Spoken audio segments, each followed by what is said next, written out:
교학사 교과서 최종본, 친일을 미화하는 내용이 여전합니다. 독도 영유권 기술도 그중 하나입니다.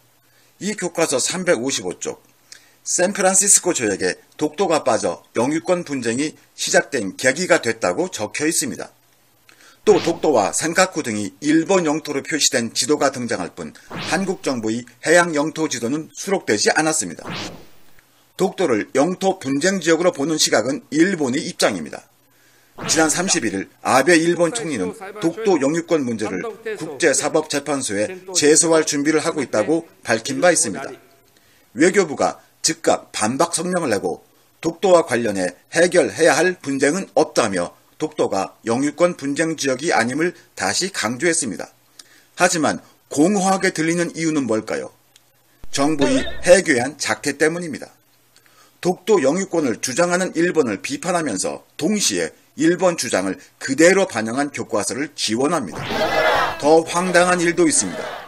친일 교과서를 채택한 부산 부성고 1790여 개 고등학교 가운데 유일하다고 하지만 문제는 이 학교 재단이사가 박 대통령의 친동생이라는 사실입니다. 지난해 3월 이 학교 입학식 때는 박정희 대통령 영해 참석을 환영하는 플래카드를 내걸어 정치색을 드러낸 바 있습니다. 대선 전까지 박근혜, 박근영 자매의 관계는 좋지 않았습니다. 유경재단 경영권을 놓고 심각한 갈등을 빚기도 했죠. 그러던 자매가 교학사 교과서에 대해서는 의견이 일치하나 봅니다.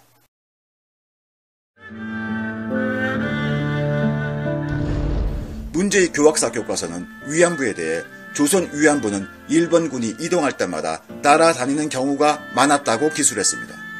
이런 교과서를 지지한 정부, 외국 사람들이 역사인식이 박 대통령 일가보다 훨씬 낮습니다. 일본군 위안부 프랑스 앙굴렘 국제 만화 페스티벌 조직위원회는 일본이 집요한 방해에도 불구하고 일본 보수를 철거하면서까지 위안부 만화전을 지지했습니다. 글렌데일에 있는 위안부 손해상 앞에서 무릎 꿇고 참배했던 미 연방 하원 외교위원장, 그는 이런 한국 정부를 어떻게 생각할까요? 친일 망언으로 유명한 미국인 토니 마라노, 그의 주장이 차라리 우리를 부끄럽게 만듭니다. 기자가 어린 소녀를 위안부로 동원한 건 일본이 가혹 행위가 아닌가라고 묻자 그는 이렇게 대답했습니다. 박정희는 위안부를 강제 동원한 일본 제국 군대에 혈서 쓰고 자원하지 않았는가? 또 어떻게 그런 사람이 딸을 대통령으로 뽑았는지 의아할 뿐이다. 국민을 참으로 부끄럽게 만드는 정부입니다. 박근혜 정부, 왜 국민에게 수치를 안겨주는 겁니까? 고발리포트 오주리였습니다.